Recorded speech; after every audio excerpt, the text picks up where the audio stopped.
साथियों नमस्कार। पटना बिहार से मैं अमिताभ कुमार दास, आईपीएस 94 बैच, और आप देख रहे हैं मेरा अपना यूट्यूब चैनल दास बोले बिंदास। क्योंकि जब बुजदिलों ने मुंह में दही जमा लिया हो तो दास का बिंदास बोलना जरूरी हो जाता है। साथियों, बिहार का नालायक मुख्यमंत्री नीतीश कुमार उर्फ पलटू राम आजकल आयोग आयोग खेल रहा है। पिछले 10 दिनों में बिहार में कई आयोगों का पुनर्गठन हुआ है, जैसे अल्पसंख्यक आयोग, सवर्ण आयोग, अति पिछड़ा आयोग, अनुसूचित जाति जनजाति आयोग और महिला आयोग। कुछ और आयोगों के पुनर्गठन की चर्चा है। ये वीडियो बहुत रोचक और ज्ञानवर्धक है, इसे दिल थाम कर देखिए। साथियों, अपने छोटे छोटे बच्चों को देखा होगा खेलते हुए। बच्चों में कुछ खेल बहुत पॉपुलर हुआ करते हैं।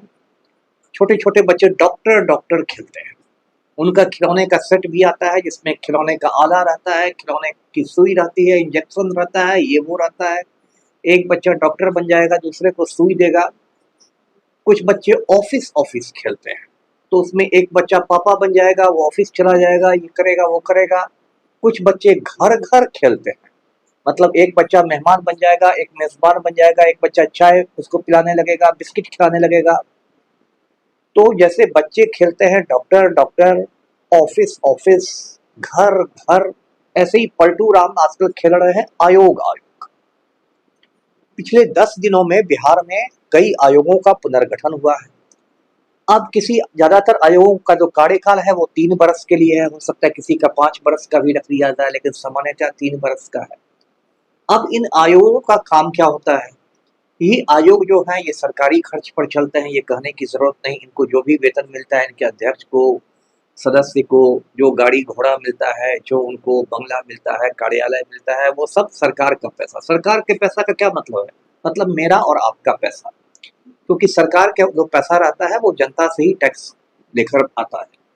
मतलब मोटी बात यह है कि जनता के पैसे से ये लोग आयोग वाले अध्यक्ष सदस्य वगैरह ऐश करते हैं। और इन आयोगों के उद्देश्य क्या होते हैं? तो असली उद्देश्य जो होते हैं वो तो कहने के लिए बहुत बड़ी बड़ी बातें होती हैं। जैसे अनुसूचित जाति जनजाति आयोग का उद्देश्य रहेगा दलितों को इंसाफ दिलाना, आदिवासियों को इंसाफ दिलाना। अल्पसंख्यक आयोग का उद्देश्य रहेगा कि अकलियत की हिफाजत करना, वगैरह वगैरह। लेकिन असल में इन आयोगों के 2 उद्देश्य रहते हैं। पहला तो चमचों को झुनझुना थमाना। जिन चमचों को मंत्रिमंडल में नहीं एडजस्ट किया जा सका है, उनको कुछ झुनझुना दे दीजिए, लॉलीपॉप दे दीजिए, किसी आयोग में अध्यक्ष या सदस्य बना दीजिए। दूसरा उद्देश्य होता है पब्लिक को चूना लगाना, पब्लिक को उल्लू बनाना। तो इसी संदर्भ में मैंने बताया कि जब 5 महीने बाद बिहार में विधानसभा चुनाव है, तो अचानक पलटू राम सभी वोट बैंकों को साधने के लिए आयोग बना रहे हैं।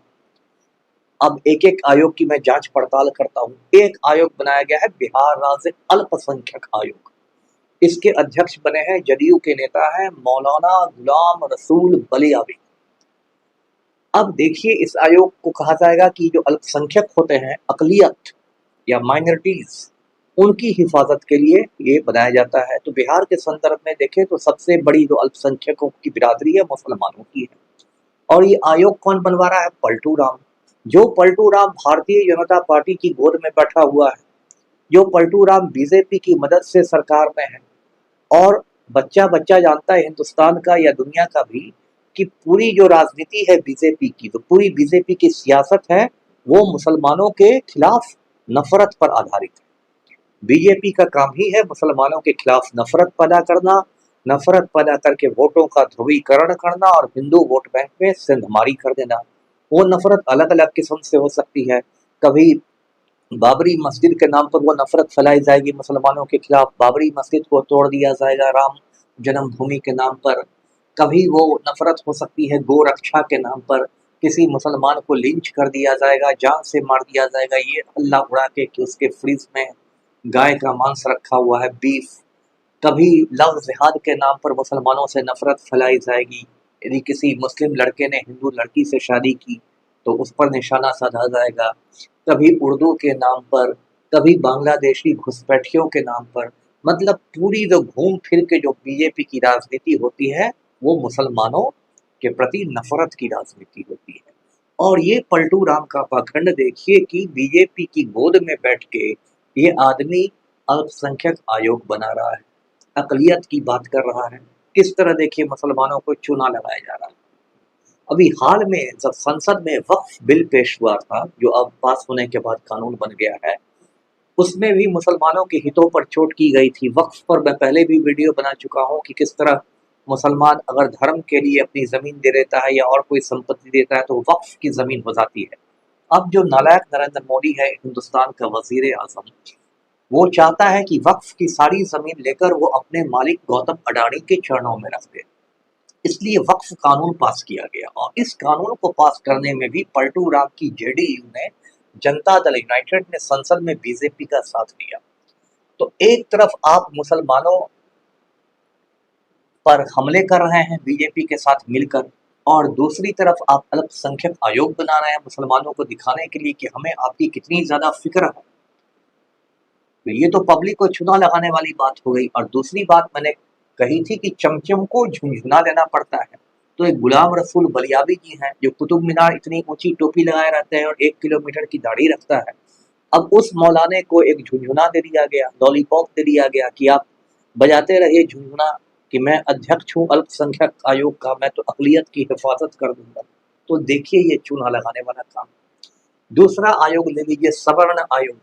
सवर्ण आयोग बनाया गया है अगड़ी जाति के जो लोग हैं उनको चूना लगाने के लिए। बिहार के संदर्भ में 4 अगड़ी जातियां हैं, ब्राह्मण, राजपूत, भूमिहार और कायस्थ।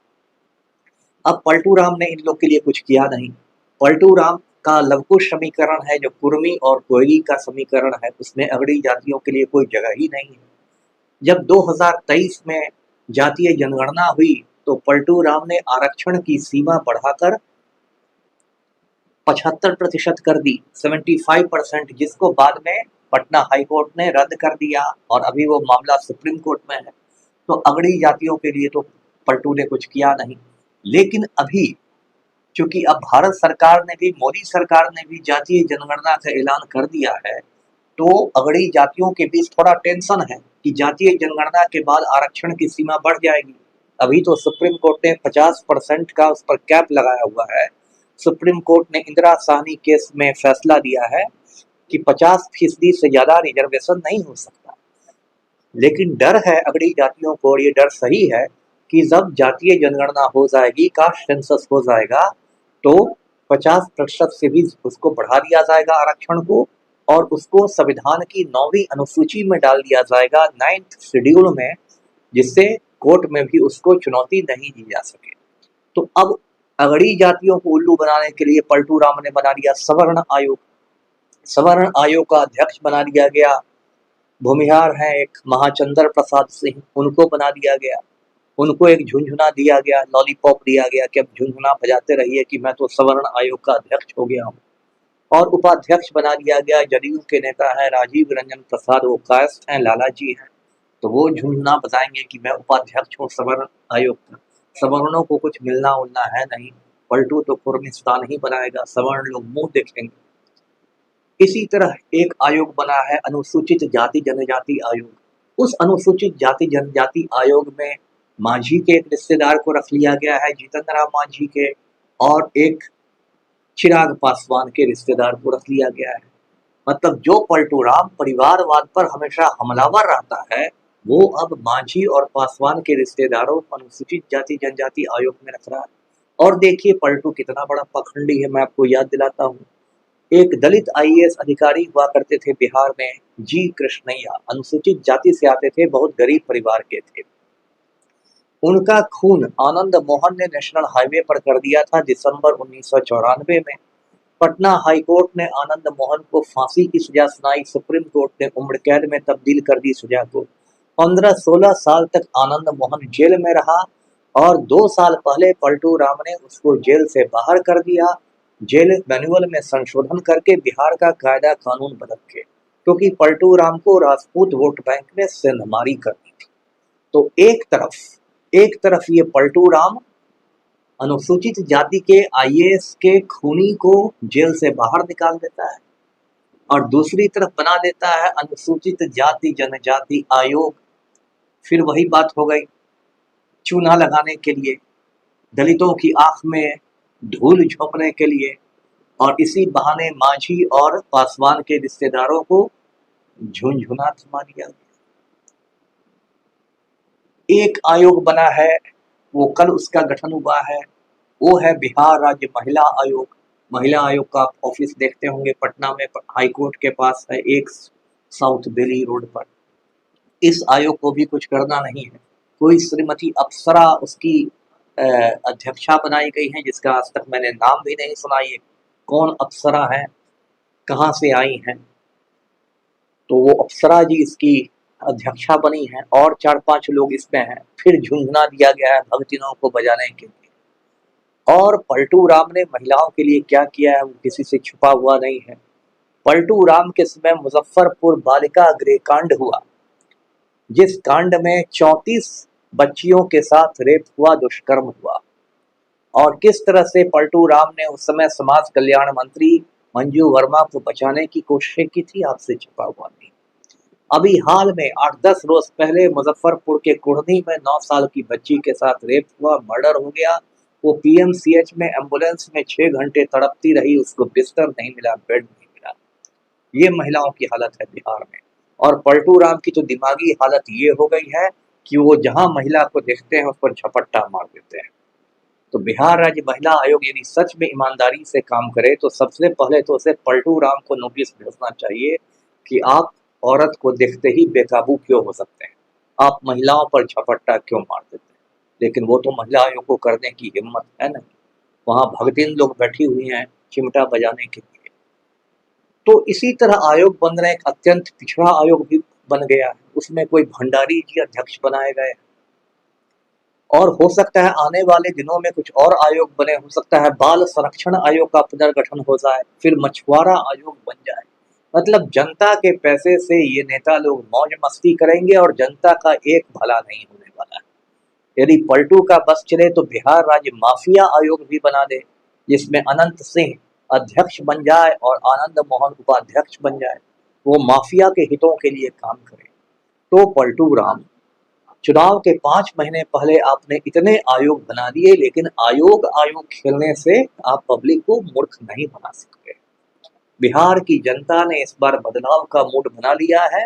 नवंबर आने दीजिए, आपका सुपड़ा साफ हो जाएगा और आप चुनाव हार के अपने गांव कल्याण बिगहा में बैठ जाइएगा और फिर वहां बैठ के कुर्मिस्तान के सपने देखिएगा। तो वीडियो को लाइक करें, शेयर करें, चैनल को सब्सक्राइब कीजिए। धन्यवाद। जय हिंद।